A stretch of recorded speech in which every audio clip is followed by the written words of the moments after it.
વિદ્વાન વક્તા પૂજ્ય શાસ્ત્રી સ્વામી કૃષ્ણવલ્લભ સ્વામી, સર્વે વંદનીય આદરણીય પૂજનીય સંતો અને આપ સમસ્ત હરિભક્તોને હેતપૂર્વક જય સ્વામિનારાયણ. વાગડમાં મહારાષ્ટ્રમાં એક સંત થઈ ગયા જેમનું નામ તુકારામ. પરિચિત હશો તમે કદાચ. આ સંત તુકારામજી પોતાના ગામની તરફ જઈ રહ્યા હતા. એમાં તમારા જેવા કોઈ સજ્જન એમને મળ્યા. એટલે સજ્જનની પાસે શેરડીનો ભારો હતો. આજે કેમ બધી વાતો આવી ને સિઝનમાં, તો એમને તુકારામજીને સંત જાણીને શેરડી આપી, લો લઈ જાઓ ભેટ. તુકારામજીએ સર સ્વીકારી લીધી અને ઘર તરફ આગળ વધ્યા. એમાં તમારા જેવા વળી સજ્જનો આવે એટલે તુકારામજી જય વિઠ્ઠલનાથ, જય રૂક્ષ્મણી વિઠ્ઠલ, જય શ્રી કૃષ્ણ, જય સ્વામિનારાયણ, જે મળે એ બધા એમને વંદન કરતા જાય. તો વંદન કરે એટલે કાંઈક આપવું એવી ભાવના થાય. તો એમને શેરડીનો ગાંઠો દેતા જાય. પેલા આખો ભારો આપ્યો તો તુકારામજીને રસ્તામાં જે મળે એને એક એક આપતા જાય. એમ ઘરે પહોંચ્યા ને ત્યાં સુધી એક હાંઠો વધ્યો.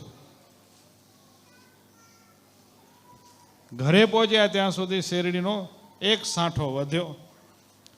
અને ઘરના આંગણામાં આવ્યા અને પછી ઓસરીમાં આવ્યા ત્યાં એમના ધર્મપત્ની બેઠેલા કે લે એ ગ્રસ્તે આપણે શેરડીનો હાંઠો દીધો, ખા તું મોજ કર.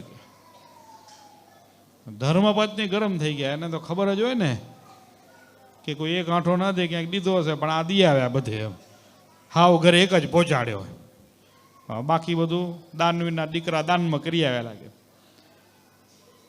તો એમના ધર્મપત્ની આ ગુસ્સામાં હતા એટલે ગરમ હતા.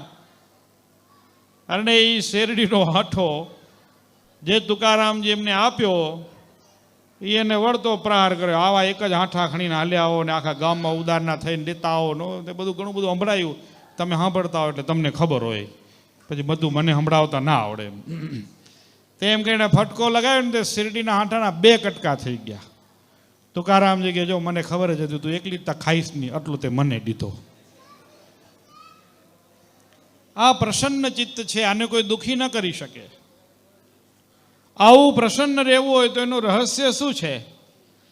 તો એનું રહસ્ય એ છે કે ભોજન કરતી વખતે તમે પ્રસન્ન હોવા જોઈએ. જ્યારે જમવા બેસો ને તમે માથાકૂટ કરો એટલે તમારું મગજ બગડે, એટલે ઘણીક વખત પીરસેલું ભોજન અધૂરું રહી જાય. એટલે જમવા ટાઈમે કેવું રહેવાનું? પ્રસન્ન ચિત્ત, આનંદથી. જે બનાવ્યું હોય એ મોજથી જમી લેવાનું. કહી દેવાનું આજ થોડું મીઠું ઓછું છે, કાલ નાખજે, બાકી ટકાટક છે, બરાબર જમી લઈએ. જમવામાં માથાકૂટ નહીં. આપણા માટે જુઓ સંતો શું કહેશે, ઠાકોરજી જમાડ્યા એમ પૂછે હો. અને આપણે પણ હમણાં અહીંયા કને વાત થાય છે ને, સભા સંચાલક રોજ 2 દિવસે કહેશે કે 9:30 સુધી પ્રસાદ મળશે. પ્રસાદ મળશે એટલે તમને પ્રસાદ જ જડેલી ચપટી ચપટી શું જમો છો? પણ ભોજનરૂપ પ્રસાદ કહેવાય. પ્રસાદ કેને કહેવાય? જે પ્રસન્નતાથી જમ્યા હોઈએ એને પ્રસાદ કહેવાય. એટલે જમવાના સમયે પ્રસન્નતા હોવી જોઈએ. જો જમવાના સમય ઉદ્વેગ હોય તો એ અન્ન જ્યારે પેટમાં જાય છે ત્યારે એમાંથી ઉદ્વેગ, અને ઉદ્વેગમાંથી અનેક રોગ ઉત્પન્ન થાય છે. એટલે રોગને નાબૂદ કરવાને, સ્વસ્થ રહેવાની એક મોટામાં મોટી કોઈ ચાવી હોય તો એ છે પ્રસન્ન ચિત્તે જમવું. એના માટે એક નાનો નિયમ છે. નાનો નિયમ, બહુ નાનો. તમને બધાને સૌથી વધારે હર્ષ અને શોક આજની દુનિયામાં જો કોઈ કરાવતું હોય ને તો એ મોબાઈલ છે. તમને એ રાજી પણ કરી દે અને નારાજે કરી નાખે. રિંગ વાગીને જુઓ કેની છે, કરશનભાઈની. વળી ઉઘરાણી નથી, ખણો મૂકો. ફરી ફોન ઉપાડો, કેનો છે? ફલાણા બેન. હા હા ભાઈબંધ છે. હો કેમ છો? આનંદ આવી જાય ને. તમને રાજી અને નારાજ બે કોણ કરે છે આજે? મોબાઈલ કરે છે. એટલે ઘરની અંદર તમારે એક એવી જગ્યા રાખવાની કે રસોડામાં કોઈ પણ જમવા જાઓ એટલે પ્રસાદ લેવા તમે જાઓ ત્યારે કોઈનો ફોન ચાલુ હશે નહીં. રિંગ પણ નહીં વાગે. ફોન ક્યાં હશે? એક જગ્યાએ ખૂણામાં. ટીવી કેમ તમે ચોંટાડીને રાખ્યું છે એમ ફોનને એક ટેબલ ઉપર કે એક કબાટમાં સ્થિર. રસોડામાં જાય એટલે ફોન બંધ થઈ શકે આવું? તમને પૂછું ભાઈ, તમને, હું વાત તમારી હારે કરું છું, થઈ શકે? કાંઈ બહુ અઘરી વાત નથી. કાંઈ જમતા 10 મિનિટ લાગે, 10 મિનિટ ફોનથી દૂર ન રહી શકો તમે? હા, એટલે પૂછું ભાઈ, આવું થઈ શકે? કેટલા કરશે? આ નિયમ માત્ર ભાઈઓ માટે નથી, બહેનો માટે પણ છે. કારણ કે એ પણ એક હરતો ફરતો મોબાઈલ. જ્યારે જમવા બેસે ને ત્યારે બહેનો ઘરની માથાકૂટની વાત તમારી હારે ન કરે. નહીં તો જમવા બેસો ને ગેસનો બાટલો ખાલી થઈ ગયો, ભરાવી દેજો. આ છોરાને ત્યાંથી ફીની માથાકૂટ આવેલી, જરીક ફી બી ભરી આવજો. આ બાકી છે, આ કાંઈ કરતા નથી. એ બધી જ ઉપાધિ ત્યારે નહીં કરવાની. જમી લીધા પછી ગમે એવી માથાકૂટ કરી લેવાની. પણ જમવા ટાઈમે ખુશખુશાલ આખું ઘર રાજી હોવું જોઈએ અને બધા ભેગા બેસી અને પ્રેમપૂર્વક પ્રસન્ન ચિત્તે જમવાનું. થઈ શકે આવું? આ કામ આપણને કરવું જોઈએ. જો આ નહીં કરીએ ને તો બીમારી થશે. શા માટે જમવાનો દાવો બહેનો ઉપર અને રસોડાની જવાબદારી? આપણા ઋષિ મુનિઓએ ભગવાને આ સૃષ્ટિ સર્જી ત્યારબાદ માનવને વર્તમાનના નિયમો ઋષિમુનિઓ ઉપર મૂક્યા. એટલે ઋષિમુનિઓએ સરસ મજાની પરંપરાઓ બનાવી છે, અદ્ભુત પરંપરાઓ. અને બધાને કુળ ગોત્ર પ્રમાણે કાર્યો સોંપ્યા છે. વર્ણ વ્યવસ્થા જે આપણી આખી છે, અત્યારે જે જાતિ ઉપર ઝઘડો ચાલે છે, જાતિવાદ હટાવો, એ ક્યારે હટવાનો નથી. તમે બે ધડક થઈ જાઓ. કોઈ પણ તમને કહેશે તમે પટેલને વાણિયા મટી જવાના છો, બોલો મટવાના છો?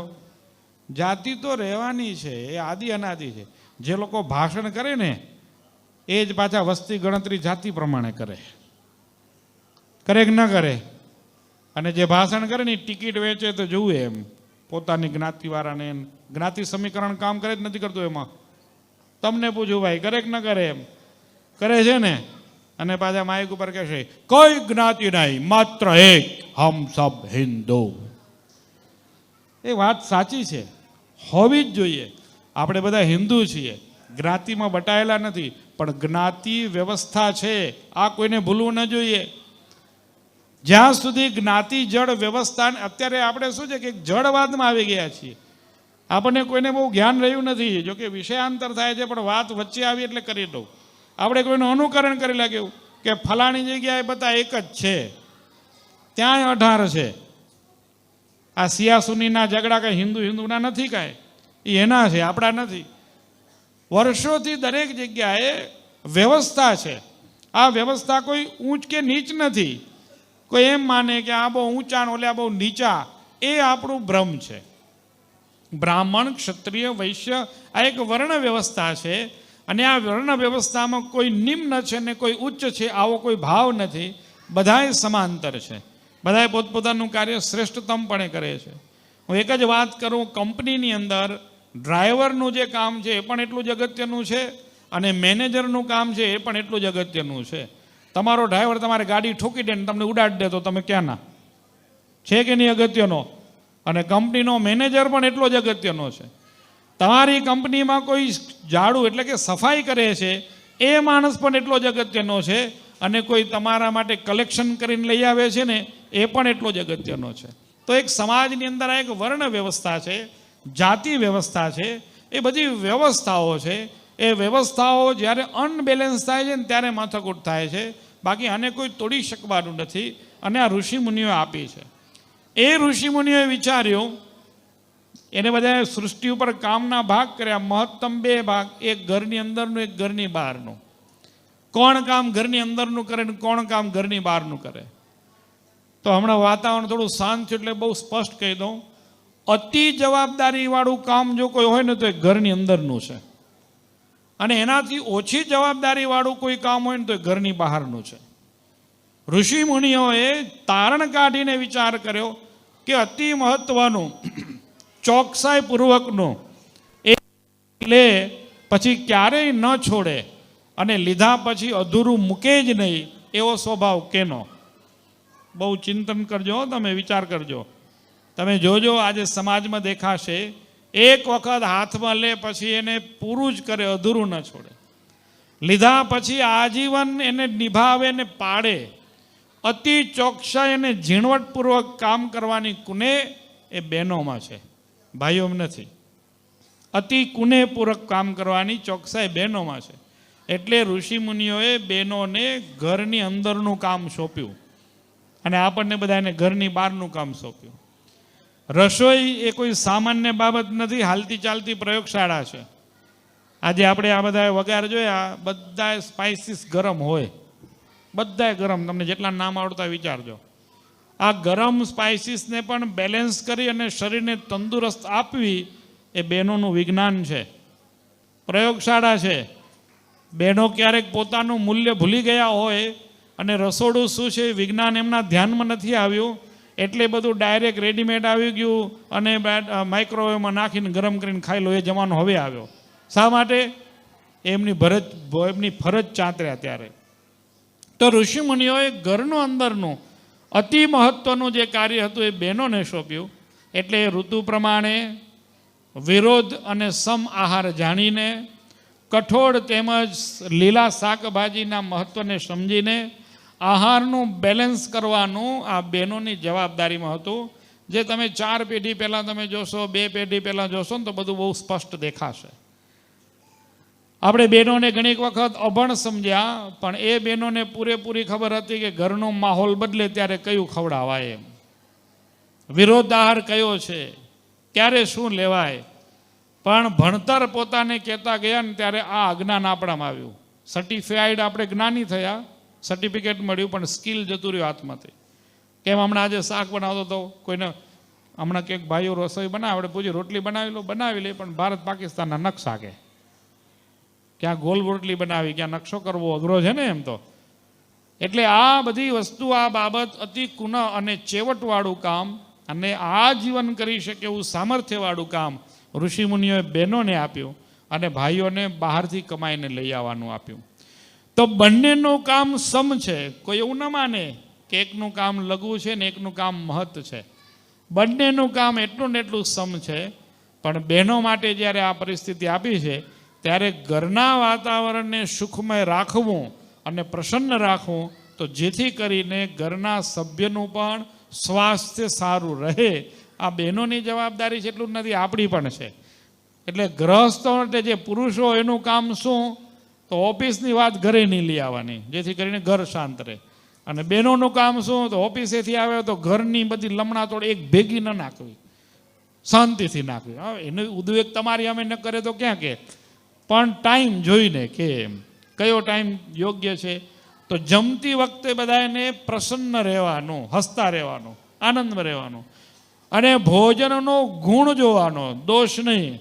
ઘણીવાર બેન બટાકાનું શાક વાયડું છે તો ન હોય તો થઈ જાય, તમે કર્યું ને. એટલે ગમે તેવા વાયડા બટાકા હોય એને પણ સીધા કરવા એ બહેનોને આવડે, જે મણને આવડે ને એમ શાકને પણ એ સીધા કરીએ કે એમ. એનામાં એવા ગુણ છે, એની અંદર કયા પદાર્થો ઉમેરવા, એ બધું જ એ કૌશલ્ય બહેનોને ભોજન ક્રિયામાં, રસોઈ ઘરમાં બધું આવતું હોય. તો રસોઈ ઘરની અંદર જે સ્પાઇસીસોનું બેલેન્સ અને એની સાથોસાથ ભોજનની પ્રસન્નતા, આ 2 વાત ખાસ શીખજો. અને એક નિયમ રાખજો કે બધાએ જ્યારે જમવા બેસીશું ત્યારે કોઈના ખિસ્સામાં મોબાઈલ કોઈના પાસે નહીં હોય. રિંગ પણ ન વાગ્યું જોઈએ, નહીં તો જમશો ને રિંગ વાગે ને મારો ફોન વાગ્યો, પાછું મગજ ત્યાં જ હશે. સાયલેન્ટ હોવો જોઈએ. તો જેવી રીતે જમવામાં ન હોય તો જમવા બનાવતી વખતે પણ ન હોય. આ બાજુ જમવાનું બનવાનું હાલતું ને આ બાજુ ફોન ચાલુ ને પછી વગાર ઉઠી ગયા હોય ને પછી એ ઉઠી ગયા હોય. એટલે એવું પણ ન થાય. હા, હમણાં ક્યાંક ચાલે છે અમારો એ મહારાજ સારો છે, કથા સાંભળતો હોય ને રસોઈ કરતો હોય. એટલે ઘણીક વખત રસોઈ બનાવતી વખતે પણ સારા ભાવ, શુદ્ધ ભાવથી બનાવેલી રસોઈ જ પરિવારમાં અસર કરે છે. સંપ્રદાયમાં અનેક એવી કથાઓ છે કે જે બહેનોએ રસોઈ બનાવી અને આખા કુળને સત્સંગી કર્યા છે. રસોઈ બનાવતી વખતે જેને મેં ભગવાનનું સ્મરણ કર્યું અને ભોજન પ્રસાદ બનાવ્યો, તો એ પ્રસાદ આરોગવાવાળા બધા આખા કુળના કુળ સત્સંગી થઈ ગયા છે. આવા અનેક પ્રસંગો આપણા શાસ્ત્રોમાં નોંધાયેલા છે. તો ભોજન પ્રસાદમાં આપણે સૌ પ્રસન્નતાપૂર્વક રાંધવાનું અને પ્રસન્નતાપૂર્વક બનાવવાનું. આ બે બાબત બનાવ્યા પછી જમવાનું. આ બે બાબતનું અનુસંધાન હોય તો એ આપણું સ્વાસ્થ્ય સારું રહે. સાથોસાથ હવે એના યુગની અંદર બધું ઓર્ગેનિક નથી હોતું. બધામાં પૂરતા પ્રમાણમાં જમીનમાં ઓર્ગેનિક કાર્બન ન હોવાથી જે પદાર્થ આવી રહ્યા છે એ પદાર્થ પૂરેપૂરી માઇક્રો ન્યુટ્રિશન્સ વેલ્યુવાળા નથી આવતા. એટલે કે એની અંદર જે સૂક્ષ્મ પોષક તત્વો હોવા જોઈએ એનો અભાવ હોય તો એના માટે અમુક પ્રકારની ઔષધિઓનું સેવન કરવું જોઈએ, તો જેથી કરીને એ ઔષધિઓ આપણા સ્વાસ્થ્યને લાભ આપે. તો ઘણી બધી ઔષધિઓ બહાર છે, તમે ગઈકાલે જોઈ, હજી પણ રાખજો. અમુક પ્રકારની ઔષધિઓ ઘરની અંદર હોવી જોઈએ કે જેથી કરીને આપણે બીમાર પડીએ ને તો તત્કાળ એનું સેવન થઈ શકે. હમણાં આ સિઝન છે એટલે આ કફવાળી સિઝન કહેવાય. હવે ઋતુ બદલવાની છે ત્યારે મધ હોય, બધાના ઘરમાં મધ હોય જ છે. પહેલાં મધ ચટણી તરીકે વપરાતું હો, અને મધનો ઉપયોગ તો મધ એક ઔષધ છે. બહાર એક બીજું પીડાંતક નામનો એક નાનકડું તેલની શીશી છે. ખાલી રોલરથી જરીક આંગળીમાં દેખાય એટલું જ ફેરવી લો, એક ચમચી મધ મૂકો, જરીક આંગળીથી હલાવી અને ચાટી જાઓ, તમને ઉધરસની હોય કે સામાન્ય કફની ગળાની બધી સમસ્યાનું સમાધાન આ નાનકડા અમથા ઔષધમાં છે. તો આવા ઘણા બધા નુકસા છે કે જે બહાર છે એનો તમે લાભ લેજો અને ત્યાં લઈ અને કોઈ પણ ઔષધ આપ વસાવજો અને પ્રસન્ન ચિત્તે જમી અને તમે બધા પ્રસન્ન રહો એ ભગવાનને પ્રાર્થના. અસ્તુ. જય સ્વામિનારાયણ.